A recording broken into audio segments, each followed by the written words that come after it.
Quero chamar aqui o nosso convidado. O celular tá. Isso. Acho que agora ficou melhor.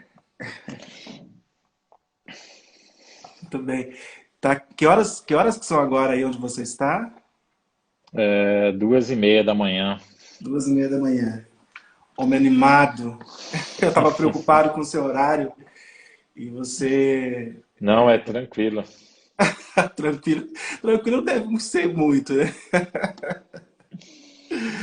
Aqui agora são 00:30 também e a gente já fica um pouco é, já com sono por causa do avançar da hora. Imagina 12:30. Bom, primeiramente eu quero te agradecer por você ter aceitado falar conosco. Eu sei da dificuldade que é para não só essa questão de horário, mas também para se compartilhar às vezes algumas histórias pela internet, principalmente sendo o Instagram um canal tão aberto, o YouTube algo tão aberto que acaba expondo um pouco você.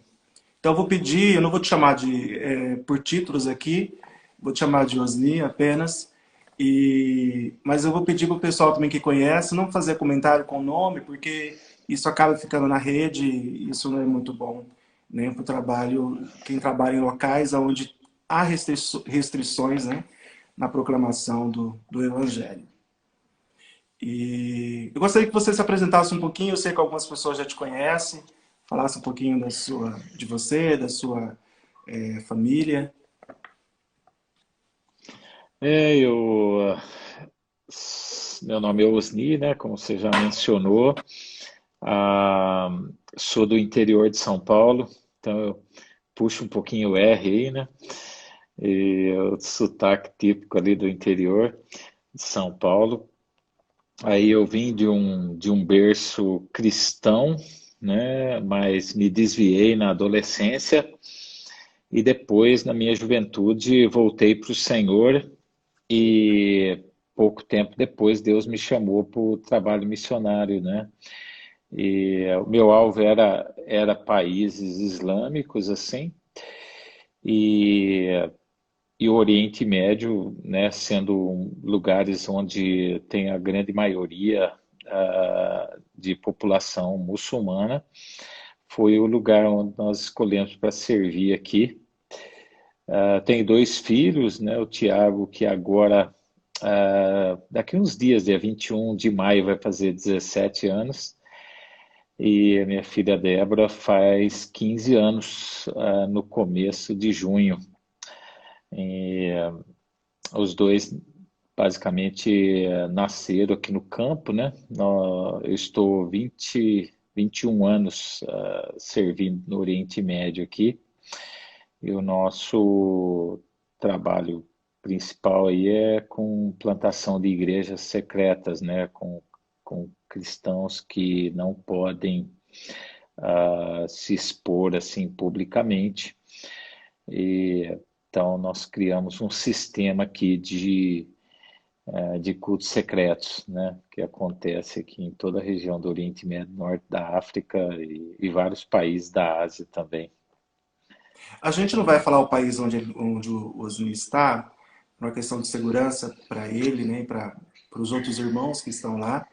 Mas como é que funciona uma igreja secreta, né? Porque normalmente quando a gente fala de igreja, o que a gente quer é que a igreja seja vista, seja, né, seja conhecida, se você for escolher um espaço, um terreno, um local, você quer que ela seja numa esquina, numa praça, o lugar mais visível possível. Como é que funciona essa igreja secreta e como que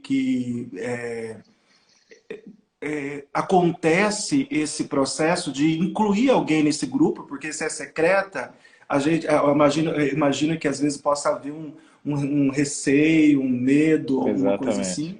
Como é que funciona isso? Duas observações aí, falando antes da gente entrar em detalhes da igreja secreta. A primeira, quando a gente fala uma igreja secreta, alguns falam igreja sofredora, perseguida, dá uma impressão assim de uma igreja morta, né? Uma igreja difícil de lidar, mas é muito pelo contrário, sabe? É uma igreja muito viva, muito ativa, uma igreja que tem realmente feito um impacto muito grande aqui na região.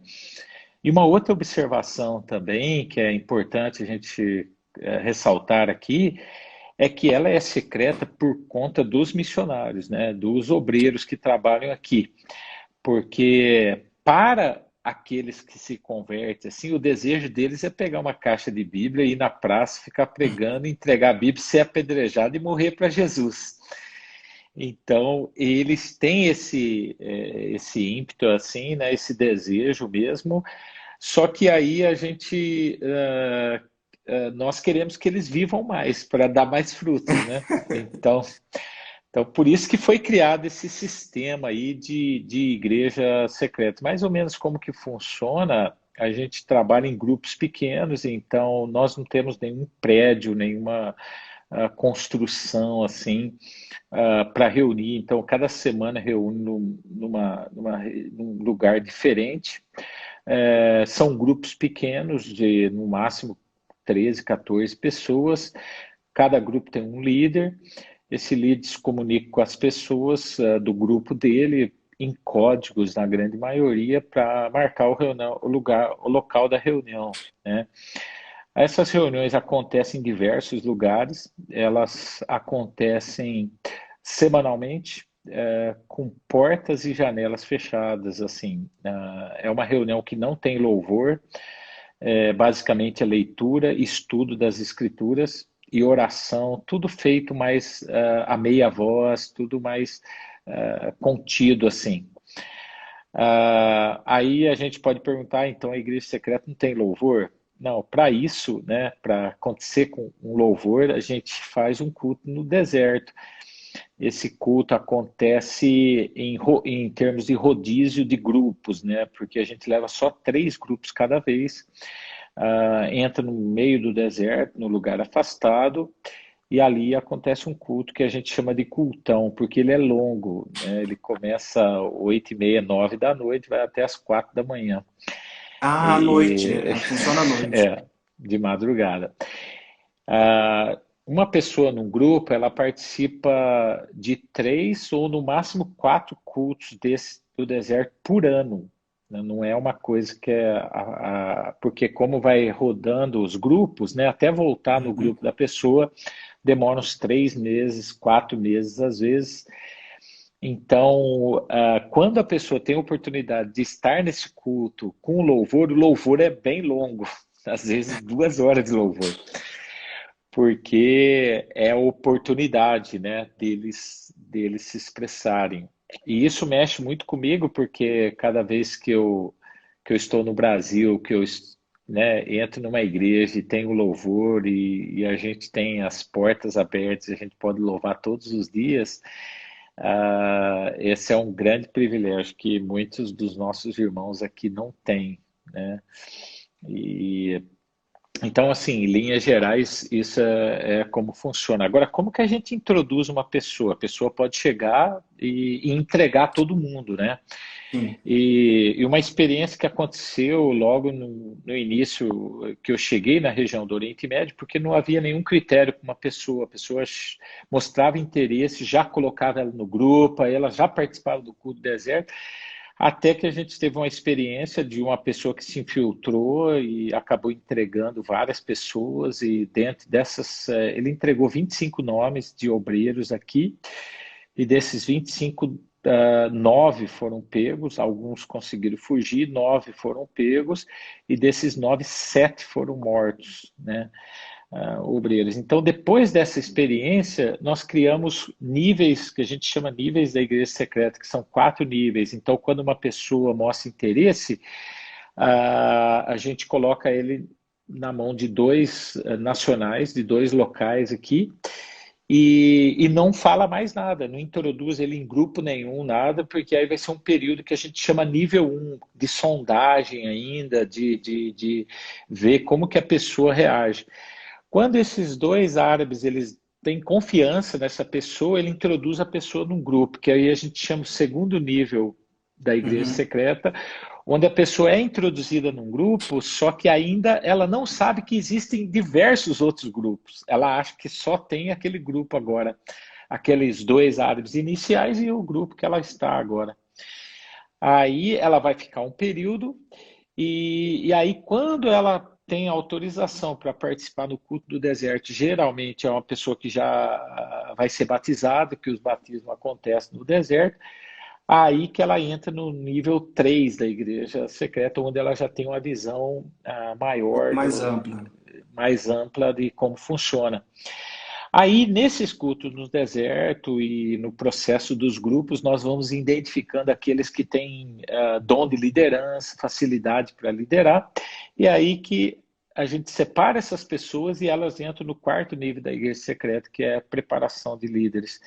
Então, essa pessoa vai passar por um curso, um treinamento prático também, e aí ela pode liderar um grupo ou até mesmo ser enviado em outros países, como nós temos aqui hoje 32 famílias espalhadas no norte da África, Oriente Médio e alguns países da Ásia, através desse nível 4 da Igreja Secreta aqui do Oriente Médio, né?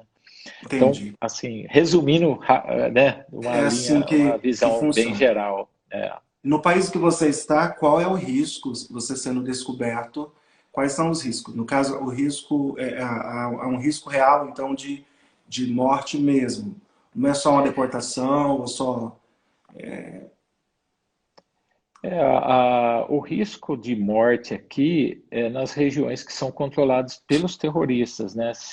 Quando a gente entra nessas regiões, é assim, é 24 horas de risco, é assim, uma tensão muito grande.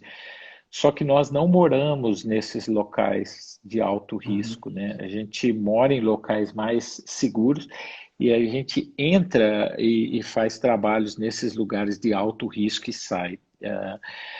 Isso é se você for pego por um terrorista, né? Porque o terrorista ele não segue as leis, as regras do país.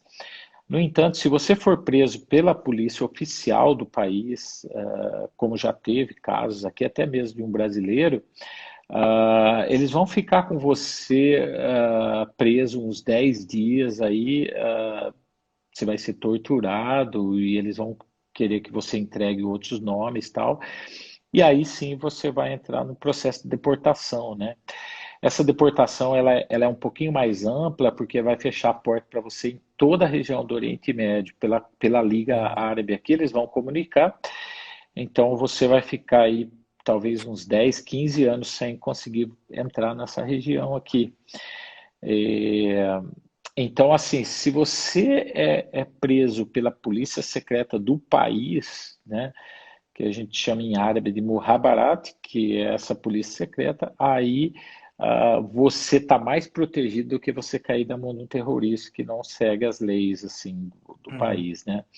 Agora, a polícia oficial do país, ela tem as regras da ONU e outras coisas, a embaixada também, às vezes entra em contato e tudo, então você tem uma proteção um pouco Um pouco maior, mais seguro, assim. né? Eu pedi pro Oslim compartilhar com a gente algumas histórias, alguns testemunhos do trabalho. E ele mandou uns temas bastante interessantes aqui. E se você pudesse compartilhar com a gente a primeira história de um cego com visão, acho que seria bem interessante para nós, porque eu creio que a gente, às vezes, tem uma percepção, e a igreja, de forma geral, tem uma percepção é, muito distante da realidade mesmo da igreja perseguida. Ainda que a gente saiba que existem riscos e coisas do tipo, mas eu acho que essa necessidade da gente conhecer um pouco mais próximo, nos sentir mais próximo mesmo das histórias e daquilo que acontece, eu acho que muda com certeza a nossa visão a respeito desse trabalho, né? Daqueles que vão para lá e daqueles que estão lá com as suas famílias, você, filhos, adolescentes. Então eu creio que é uma situação bem delicada que a igreja precisa conhecer um pouco mais. Compartilha com a gente essa história do cego com visão. Esse foi um tema que eu coloquei, eu escrevi até um artigo sobre esse senhor, e uns anos atrás aqui, uma iniciativa da nossa equipe de alcançar o único vilarejo do mundo que ainda fala o idioma aramaico, né?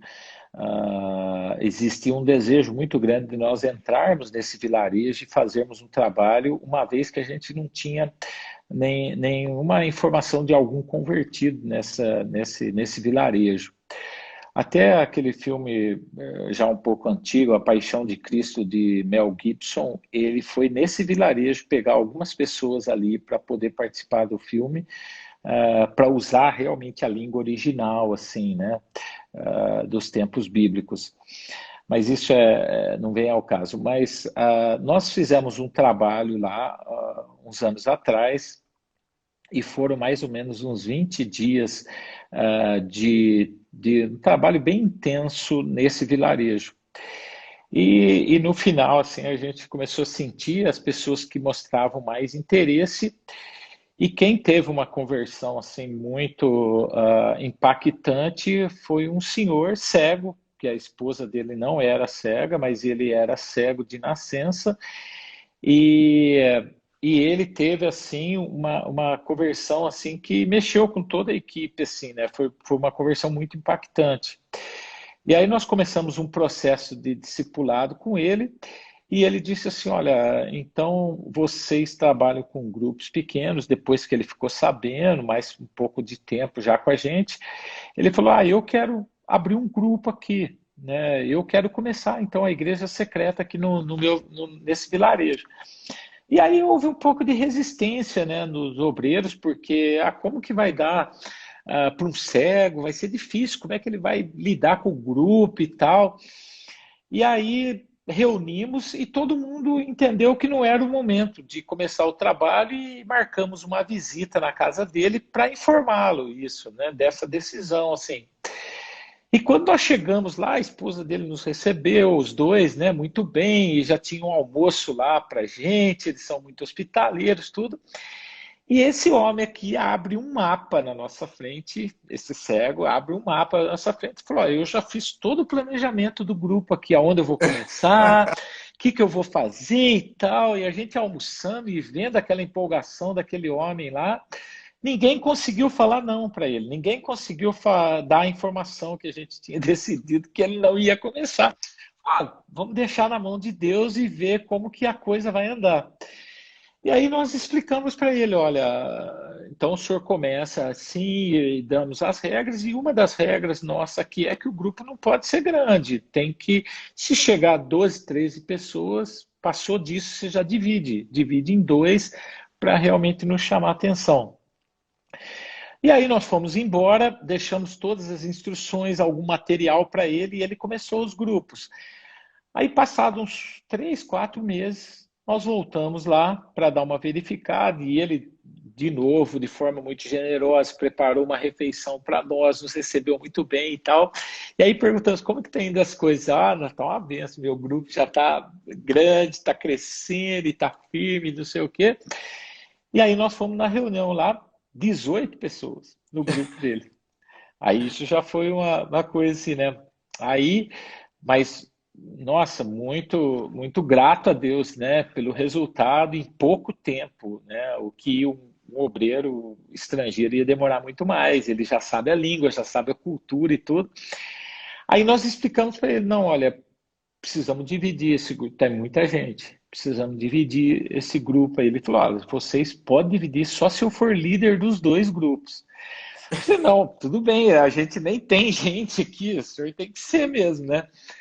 Aí ficamos uns dias com ele lá, dividimos os grupos, conversamos com todo mundo e fomos embora.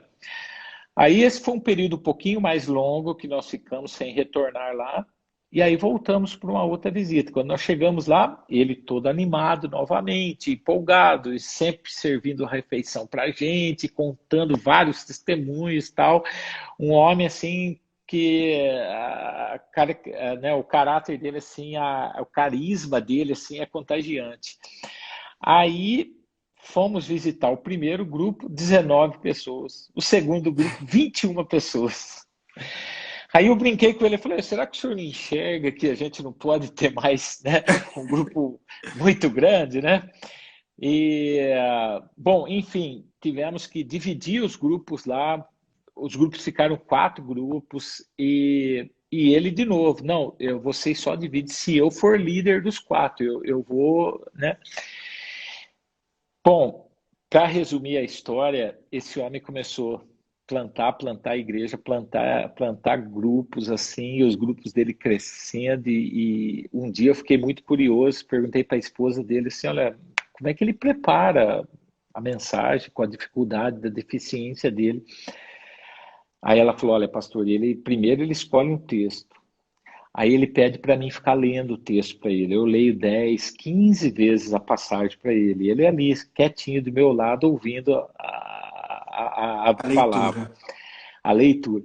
Aí ele começa a estudar assim o texto e ele começa a falar a mensagem. Aí ele pede para mim escrever as ideias, o contexto, e eu vou escrevendo, até que sai a mensagem. Quando sai a mensagem, aí ele quer decorar. Então eu leio a mensagem dele de novo, mais umas 10 vezes.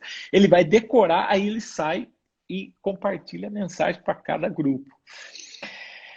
Bom, aquilo ali mexe muito com a gente, né? Com certeza.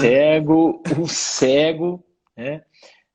Que começou a plantar grupos e depois a gente teve, aí nós começamos um treinamento com liderança lá, tudo, mas do histórico, né, que a gente teve com ele, sozinho, mais ou menos, ele plantou de 19 a 20 grupos, só ele, né, numa região onde a gente não tinha ninguém.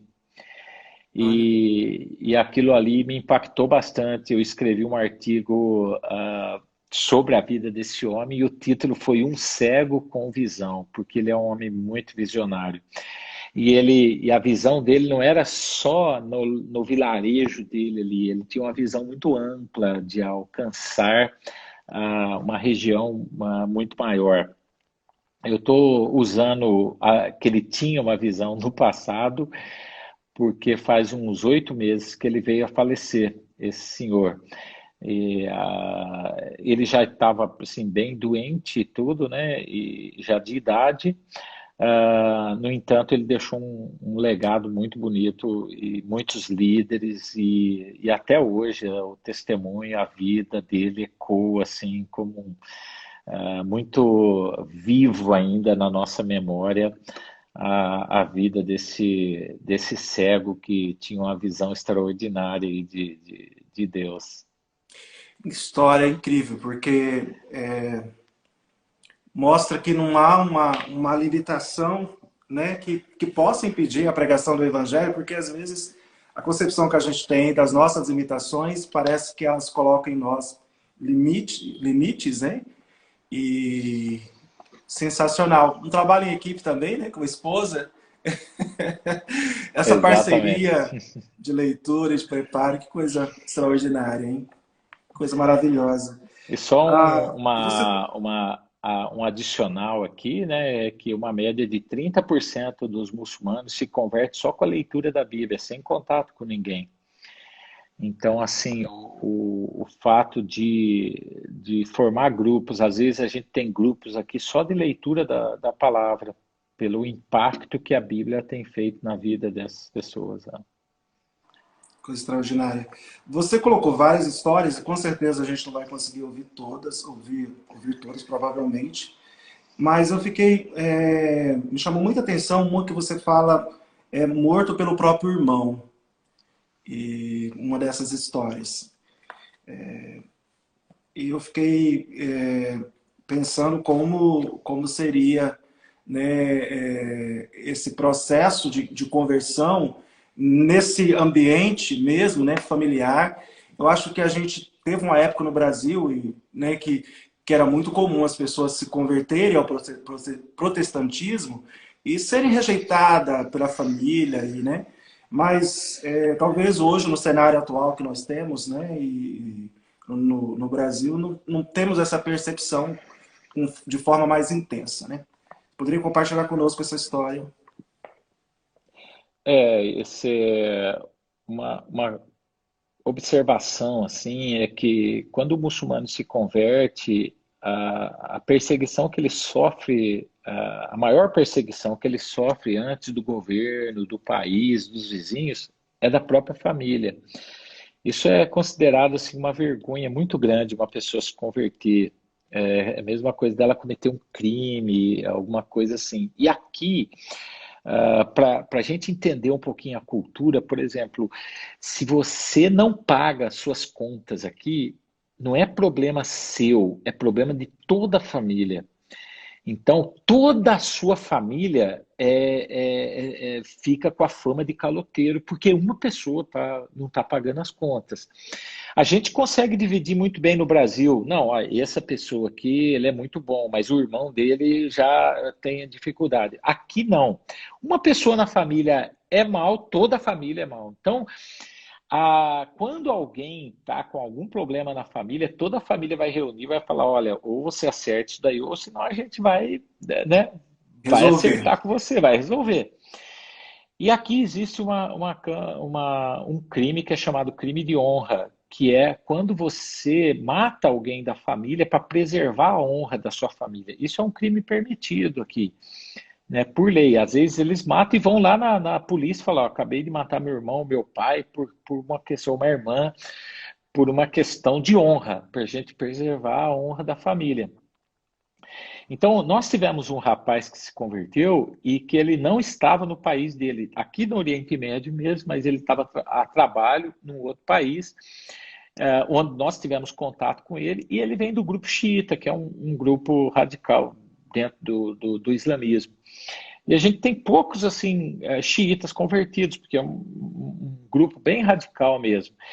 E nós começamos a fazer discipulado, esse rapaz foi batizado e tudo, e começou assim, dar fruto, né? Pregava muito, muito carismático e tal. Só que ele carregava um peso no coração dele, da família dele não está sabendo. A família não sabia que ele era convertido, tudo, e de um certo ponto a gente também evitava isso, né? Falava, não, não é o momento, não é o momento, porque a gente sabe que a família é o que mais persegue. Bom, fazia uns 6 anos que ele não tinha contato com a família. E ele insistia muito, ele chorava às vezes com a gente, falando assim: olha, eu estou pregando para tanta gente, minha família. Você imagina, meu pai está perdido, minha mãe, meus irmãos, porque eles não sabem a respeito de Jesus. E eu sinto esse peso no meu coração. E aí, um dia nós estávamos na minha casa, inclusive, fizemos um jantar, ele estava lá com mais uns dois obreiros. E naquele dia ele insistiu muito com a gente. Eu quero ir para o meu país, eu quero falar para minha família, né?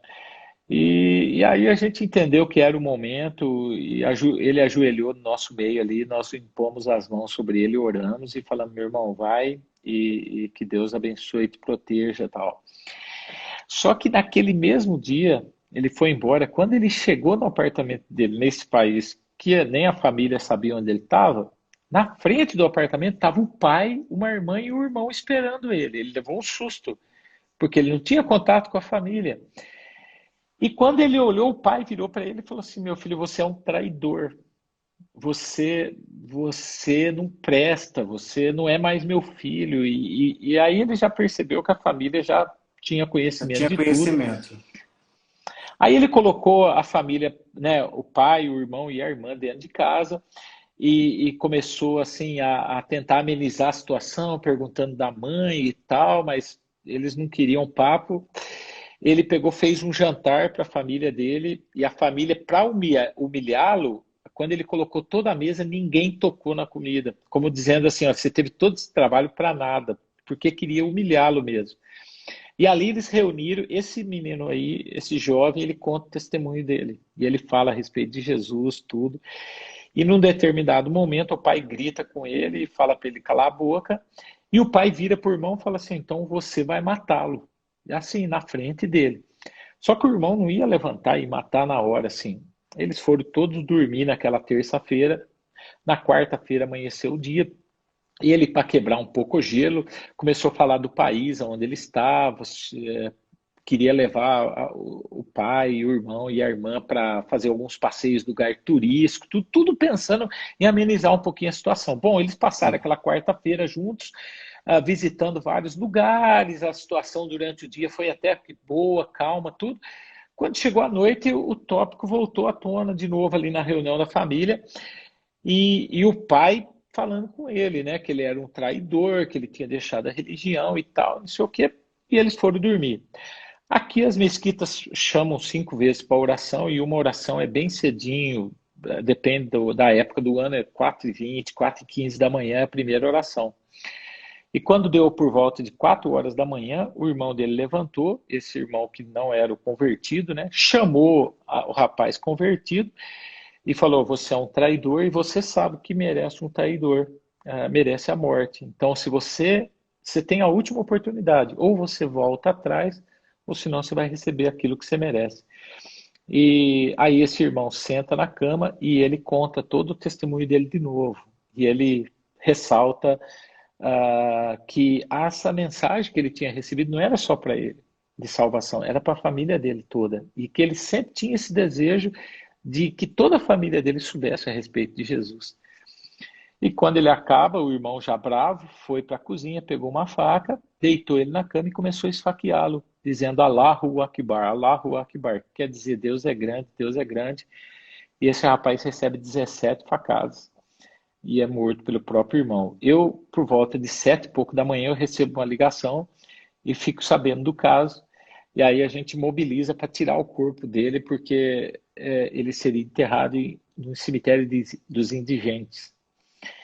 E, e aí, antes um pouquinho de ir para esse velório, que a gente ia fazer um funeral bem pequeno, mas assim, ah, honrar a vida desse irmão, para Sim. honrar a vida desse irmão, chamamos alguns obreiros. Eu não tinha tanto tempo aqui ainda, mas antes de eu sair de casa, me veio um hino na minha mente que eu cantava muito na igreja que eu cresci, ah, e eu comecei a orar e cantar esse hino um pouquinho antes de sair de casa, mas chegava numa parte do hino que eu não conseguia cantar.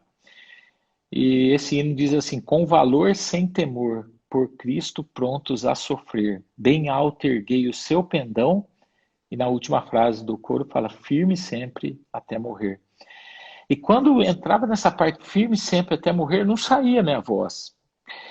E eu, assim, perguntando a Deus por que que esse rapaz, né, a gente tem poucos convertidos xiitas, por que que ele vai desse jeito? E eu questionando Deus. E, de repente, naquela oração, Deus falou comigo assim: olha, Osni, um dos motivos desse irmão ir embora é para que você consiga cantar esse hino, não apenas com seus lábios, mas também com seu coração. Se fosse você no lugar dele, você ia ficar firme sempre até morrer? Ou você ia negar Jesus para proteger sua vida? Aí eu comecei a chorar ali, orando, e aí nós fomos conseguimos tirar o corpo desse rapaz e fomos para o funeral ali. Aqui não tem funeral de ficar horas, a noite inteira, não tem isso, porque a pessoa morre 2 horas depois, já está enterrado, tudo. E aí tinha um obreiro aqui já muito mais anos do que eu, e ele deu uma palavra ali, e ele disse assim: olha, esse irmão foi embora, mas o legado dele fica, a história dele, né, o testemunho dele fica. Aí você pode perguntar para mim: mas Osni, como que você sabe todos os detalhes da morte desse rapaz? Como é que a gente sabe que ele morreu desse jeito, que ele deu testemunho e tudo? É porque, para nossa surpresa, 3 meses depois, a irmã desse rapaz nos procurou. E ela chorando, ela disse assim: olha, eu vi tudo. Eu acordei na hora que o meu irmão foi lá chamar, meu irmão convertido, eu ouvi a gritaria, eu vi ele pegando a faca, mas eu vi o testemunho do meu irmão e até o fim ele não negou a Cristo. E ela falou assim: olha, se tem um Jesus que meu irmão estava disposto a morrer por ele, eu creio que eu preciso desse Jesus para minha vida. E essa menina veio e se converteu, começou um discipulado com a gente. E no treinamento de liderança aqui, antigamente a gente treinava só homens. E ela foi a primeira mulher a ser treinada também para ser uma obreira nossa de tempo integral. E, e quando ela teve essa experiência, a gente percebeu que o legado desse rapaz ainda estava muito vivo, né? e ele estava dando muito frutos para a glória de Deus. E até hoje a gente tem o testemunho dele gravado em árabe, que ele deixou em áudio, porque ele distribuía o testemunho dele em áudio, e até hoje a gente tem recebido pessoas que são impactadas pelo testemunho, pela vida desse rapaz que foi morto pelo próprio irmão. Que história extraordinária, né? De amor a Cristo, né? E eu não sei se nós temos tanta coragem assim, né? Há uns 15 dias eu estava conversando com uma outra missionária num país também sobre perseguição. E ela falou assim, eu compreendo um pouco Pedro, quando ele nega Cristo. Porque a pressão nos faz pensar, às vezes, em tomar decisões e para nos proteger. Então ela disse, aqui se eu for descoberta, uma frase que ela falou, que ficou na minha memória, ela falou, aqui se eu for descoberta, dizem que a melhor coisa que pode acontecer comigo é eu morrer rápido. E ela disse, sempre que eu pego um táxi ou alguém e eles perguntam para mim, você é dessa religião local? Eu digo, não, sou de uma outra religião. Eu sou seguidora de Cristo. E ela falou que isso, assim, todas as vezes ela pensa assim, esse cara poderia parar o carro agora. O que que impede esse cara de parar o carro, de gritar na praça e eu ser apedrejado aqui? E às vezes nós não temos muito essa percepção.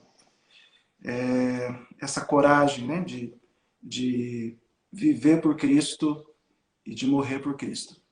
Eu tive uma experiência aqui, às vezes, num táxi, também me lembrei agora, que o rapaz começou a falar assim, não, porque tem muita gente que vem aqui, quer pregar pra gente, quer falar da palavra, isso ele falando comigo, quer trazer a Bíblia pra gente aqui tudo. É um pessoal assim, aí ele usou a palavra em árabe, né? Mas ele falou, é um pessoal aí que ele chama de missionário. Você já ouviu falar? Mas ele falava muito, ele nem dava tempo de eu responder nada, sabe? Não, porque tem muitos que vêm aí, tudo eu sou contra, eu acho que a gente tem que expulsar, tem que bater, tem que morrer mesmo e tal. E eu ali, né, quietinho, falei, daqui a pouco ele vai perguntar para mim o que que você faz aqui, né? Você colocou algumas outras histórias aqui, eu acho que talvez dê para a gente ouvir mais uma história, mas aí eu quero deixar aqui um desafio, eu quero ouvir essas outras histórias. Eu acho que a gente poderia fazer depois um podcast. Você topa? Porque aí eu Vamos acho que dá sim. para a gente organizar melhor os seus horários também, né? E estou falando em público aqui para você não falar não para mim. Tamo juntos aí. Você colocou de um jovem rico que se converteu, de um pedreiro analfabeto, do jovem que queria uma Bíblia grande, louvor do canário. Qual dessas que você gostaria de contar? Porque eu acho que dá tempo de mais uma, talvez. Ah, é, do jovem rico aí é muito interessante que a pessoa, quando ela vem de uma família mais abastada, ela tem uma experiência assim de viagem para a Europa, de países, né, dos Estados Unidos. Então, geralmente essas famílias têm uma mente um pouco mais aberta, não são tão radicais, não são tão fechados. E esse menino muito jovem, mas muito rico, né? Assim, tinha carro bom do ano, conta abastada, viajava muito, ele tinha um apartamento só dele, grande, mas ele morava com os pais também numa mansão, assim, um menino assim muito rico mesmo. E ele teve aquela conversão que a gente fala assim, a pessoa tem aquela conversão explosiva, assim, que são poucos casos, mas a gente tem alguns casos, né? Ele teve uma visão e chorou muito e tal, e a conversão dele assim foi muito rápida e muito impactante. E ele chegou para a gente e falou: Não, eu quero 4 Bíblias, porque eu vou reunir a minha família, eu vou falar. Meus pais são muito mente aberta, a gente viaja muito, não são mente fechada, não, tal. E a gente, um pouco resistente para dar Bíblia já para ele no início, assim, mas acabamos dando 4 Bíblias. Ele reúne a família dele lá à noite e fala do testemunho dele de forma muito aberta e tudo. E aí ele pega, abre a Bíblia num texto que foi um versículo que mexeu com ele logo no início da conversão dele. E ele abre a Bíblia no texto e dá uma Bíblia para a mãe, uma Bíblia para o irmão, para a irmã. Quando ele foi dar a Bíblia para o pai joga a Bíblia no chão, pisa e arranca a Bíblia de todo mundo. O pai dele xinga ele, fala, fizeram uma lavagem cerebral em você, você está isso, você está aquilo e tal. E falou, olha meu filho, faz o seguinte, vai para o seu quarto, já era um pouco à noite, falou, vai para o seu quarto, dorme lá. Amanhã cedo, no café da manhã, eu quero uma resposta sua. Se você falar que vai continuar nesse caminho, você pode sair de casa só com a roupa do corpo, você já não é mais meu filho, você está deserdado e tal. E aquele rapaz entra no quarto dele assim muito chateado, porque ele tinha dado tanta confiança assim de que a família ia ser aberta Dá uma para ele e resposta tal, né? positiva, né? Ter uma reação muito positiva, mas não foi isso que aconteceu. E ele conta que ele quase nem dormiu aquela noite. Ele ficou lá orando e falando, Deus, mexe no coração do meu pai, muda o coração do meu pai e tal. Aí ele conta que no outro dia de manhã ele vai para o café da manhã e ele falou que chegou na mesa, estava todo mundo lá, só o pai que não estava. Mas ele falou que todo parecia um ofício fúnebre, assim, sabe? Um funeral ali. Ele falou assim que estava todo mundo muito quieto, cabeça baixa, fechado, ninguém falando com ele. E ele não senta na mesa, ele fica em pé assim, daqui a pouco o pai aparece.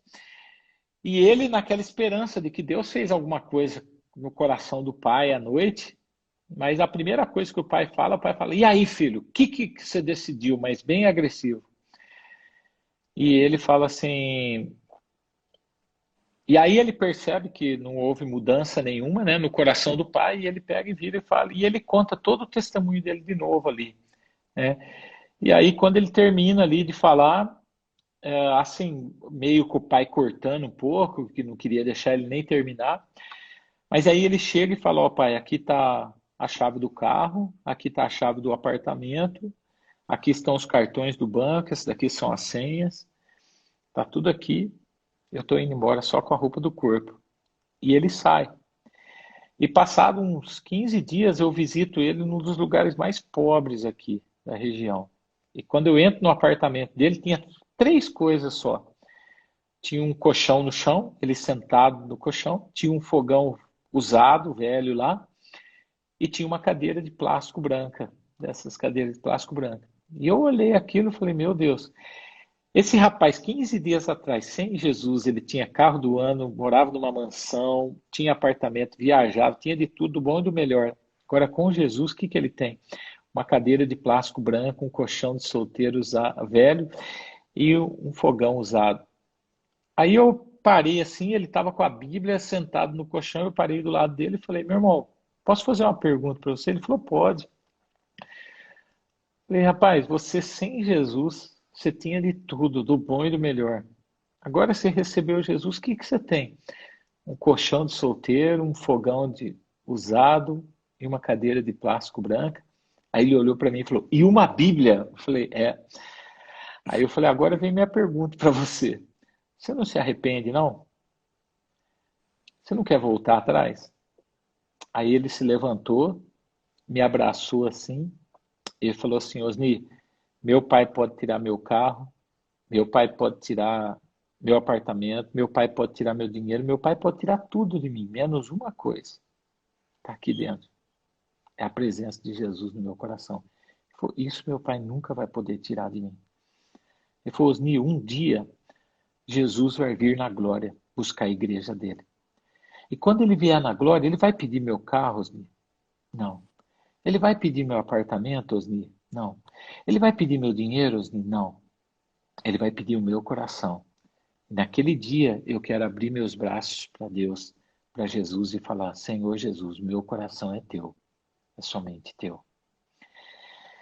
Bom, esse rapaz se preparou, ele estudou, se tornou um líder nosso aqui, e ele foi para o sul do Iraque plantar uma igreja. E chegando na região lá, ele casou-se também com uma ex-muçulmana e começou o trabalho de plantação de igreja lá.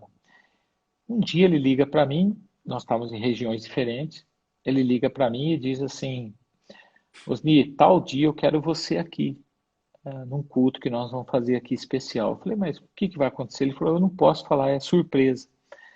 Aí eu falei, ah, não, eu não gosto de surpresa, fala logo, o que que vai acontecer aí? Nesse ambiente ter surpresa. Às vezes não é muito Aí bom. ele, aí ele falou assim, não, não, eu só vou falar para você aqui. Aí, tá bom, eu programei tudo. Aqui o final de semana nosso é sexta-feira, né? O dia sagrado do islamismo. Aí cheguei quinta-noite na casa dele, aí conversando, ele contando, ele já tinha uma igreja lá de quase 200 membros. E, e aí eu falei, pô, o que que vai acontecer na sua igreja amanhã? O que que tá tão de especial que você me fez vir aqui nessa surpresa e tal? Aí ele falou, não, Osni, você participou de toda a minha história. E amanhã é um dia muito especial para mim, e assim, e você tinha que fazer parte disso. Eu falei, mas o que é? Fala logo, o que está acontecendo, né? Ele falou, não, é porque amanhã eu vou batizar meu pai, minha mãe e dois irmãos meus que receberam o Senhor Jesus. Glória a Deus. Aí no outro dia, de manhã, começa o culto, tudo, e na cultura árabe, sempre a pessoa de mais idosa é ela que tem um respeito maior. Então, por exemplo, você nunca chama pai, vem aqui, não, é o filho que vai até o pai. Então, tem toda uma questão de respeito. Na cultura também tem uma questão assim, de que e o pai nunca pede perdão para o filho, é o filho que pede, porque o pai é a autoridade, né? E nesse culto, quando ele chama o pai, e o pai diz para o batismo, e ele se emociona muito, né? Porque é o pai que perseguiu tudo. Ele se emociona muito chamar o pai. E quando chama o pai fala: Filho, antes de eu ser batizado, eu preciso falar uma coisa. Aí ele falou: Pode falar, pai. Ele falou: Não, eu quero pedir perdão para você. E para ele fazer isso era algo assim muito grande, a gente conhecendo a cultura. E o filho fala: Não, pai, não, não faz isso, não, não peça perdão para mim, pai, não faça isso. E o pai disse: Não, eu preciso, eu não posso ser batizado sem acertar minha vida com você. E eu vou falar uma coisa, meu filho, eu vim aqui não é só para ser batizado e voltar, não. Nós viemos aqui, eu, sua mãe, seus irmãos, de mudança, porque nós queremos te ajudar aqui no ministério, a gente quer caminhar do seu lado, a gente quer participar com você. Aí o filho desabou, né, num choro, assim, batizou o pai, batizou a mãe, batizou os irmãos, mas foi um negócio assim, ele nem conseguiu mais continuar o culto, assim, que ele estava muito emocionado, muito impactado, assim, né? E, mas o que me chama a atenção não é tanto o desfecho de toda essa história de como Deus agiu de uma maneira tremenda no final, mas o que me impacta mais de tudo isso é saber que esse jovem, lá atrás, quando ele perdeu tudo, ele não desistiu, né? Ali no momento de sofrimento, no lugar pobre, com pouca coisa, ele perseverou, ele manteve firme, né? E aí a recompensa veio muitos anos depois, ele tem esse privilégio de batizar a família e de ter a família do lado dele. Mas o preço foi alto em todo esse processo, né? Então é lógico que a gente hoje a gente fica muito feliz de ver, né? E ele com a família, a esposa, filhos, e tendo um ministério muito abençoado, um menino muito ousado, tudo, mas o O processo processo todo disso, né? foi um alto preço. E é isso que a gente chama de perseverança dos santos, né? Que Exatamente. Deus perseverando nele e até esse momento e continuando essa perseverança na vida dele. E eu fiquei emocionado com as histórias que eu vi aqui hoje e saber o quanto Deus tem abençoado o seu trabalho, o seu ministério. E eu imagino que você tenha muitas outras histórias ou eu estou falando história, né? Porque como eu tenho falado às vezes com vocês, eu tenho usado algumas expressões mais testemunhos mesmo de fé e de transformação que tem com certeza impactado toda essa região. E eu louvo a Deus pela sua vida, Osli, pelo seu trabalho. Eu imagino que você falou 25 ou são 30 anos que você disse do ministério? 21 aqui no Vinte Oriente e um. Médio, né? Tenho 25 de ministério, porque eu pastoreei uma igreja no Brasil antes de sair, né? Mas aqui dentro do Oriente Médio são 21 anos. Então, 21 anos de...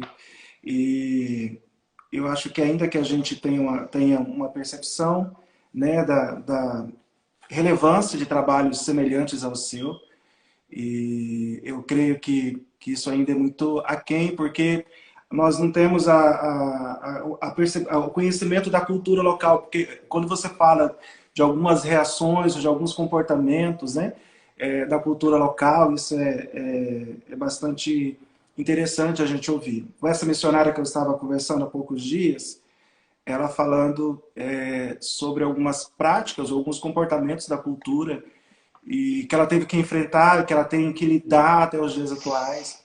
Ela contou uma história de uma moça que ela evangelizou e ela disse assim, essa moça não era muito benquista, as pessoas não gostavam dela.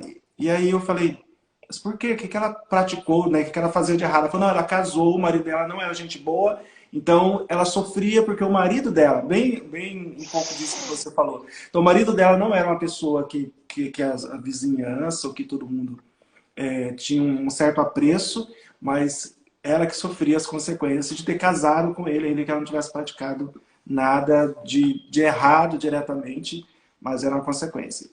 E essa moça, Exatamente. quando ouviu o evangelho, ela diz, ela se emociona quando ela assiste um filme e ela fala, eu não sabia disso.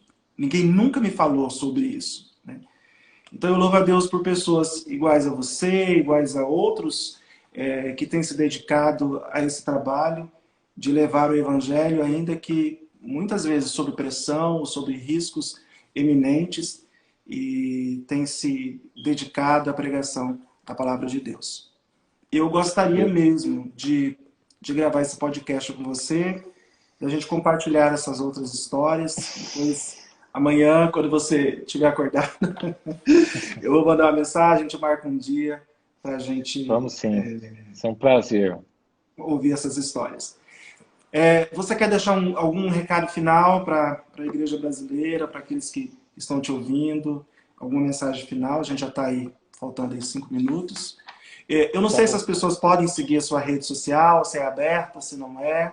Como é que funciona É, isso? assim, eu não divulgo muita coisa, assim, minha rede social é bem paradinha quase, assim, né, porque, por motivo de segurança, mas eu tenho um boletim que eu solto no WhatsApp, se a pessoa quiser receber, ah, é só mandar uma mensagem para você, você passa o contato, e é um boletim que eu solto cada 10 dias, às vezes uma vez por semana, com, assim, para a pessoa acompanhar bem de perto mesmo nosso dia a dia aqui, né? E então eu solto um boletim aí semanal pelo WhatsApp e aí a pessoa pode ficar à vontade se desejar acompanhar a gente aqui. Nas redes sociais eu sou mais criterioso assim, eu não ponho muita coisa não, ah, porque é muito aberto, né? Mas também pode me seguir na rede social sem problemas aí, só que não vou ter muita coisa, né? A palavra que eu queria deixar, Dantas, na realidade é um versículo que Deus me deu logo quando eu recebi o chamado, que está em Atos 20, 24, né? Que, na minha visão, Paulo, o apóstolo, né? Um dos maiores missionários aí depois de Jesus, um grande plantador de igrejas, né? Ele, para mim, esse versículo ele resume todo o ministério dele e é um versículo que eu carrego assim comigo, né? Já todos esses anos, né? O apóstolo Paulo diz assim: porém, em nada considero a vida preciosa para mim mesmo, contanto que complete a minha carreira e o ministério que recebi do Senhor Jesus de testemunhar o evangelho da graça de Deus.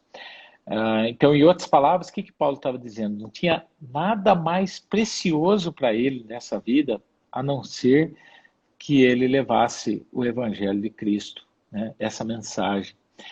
E eu creio que essa deve ser a nossa motivação, sabe? Nada deve ser mais precioso para nós do que a gente compartilhar de um presente que a gente ganhou, que é a salvação em Jesus. E quando a gente gosta de um presente, a gente gosta de mostrar para muita gente, né? Um presente que a gente ganha de aniversário, alguma coisa especial, a gente quer mostrar para todo mundo. E que é a coisa mais preciosa do que a gente ter Jesus na nossa vida e ter a oportunidade de falar de Jesus, né? Esses dias eu entrei numa padaria. Aqui tinha um recadinho assim no balcão. Aqui não se fala em religião nem política, não se discute nem religião nem política.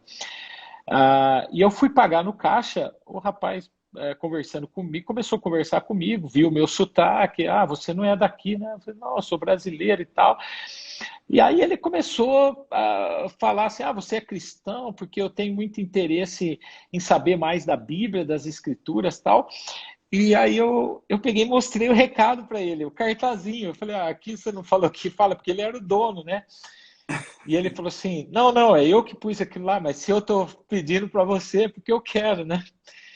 E, e assim, foi tão gostoso, sabe, poder falar de Jesus assim, e eu creio que esse deve ser a nossa motivação, sabe? A gente ter prazer Mas de falar desse presente que Deus nos deu, que é a salvação em Jesus, e nós compartilharmos isso, né? E nessa pandemia a gente está tendo uma grande oportunidade de ser igreja mesmo num momento difícil, sim, né? Porque quando as coisas estão boas é fácil ser igreja, agora quando as coisas estão difíceis é mais mais complicado, difícil. né? Osni, a gente vai O tempo cair, vai tá caindo. dar uma hora acho que exata, ele derruba a gente. Eu quero pedir para o pessoal que está aqui, que não segue a nossa rede social, por favor, siga o nosso trabalho e quero agradecer mais uma vez a sua vida, louvar a Eu que Deus pelo seu agradeço. ministério, pedir que você que está nos assistindo, que você ore. Essa live vai ficar gravada, mas você ore pela vida do Osni, pelo trabalho dele, pela minha vida, pelo nosso trabalho e pelos missionários que Deus tem conduzido aí nesse mundão todo, né, para proclamar a palavra dele. Muito Amém, obrigado, que amém. Deus abençoe a Eu sua que vida, querido. agradeço. E a gente Amém, vai igualmente. conversando aí. Vamos sim. Deus Grande abençoe. abraço Um a todos. abraço.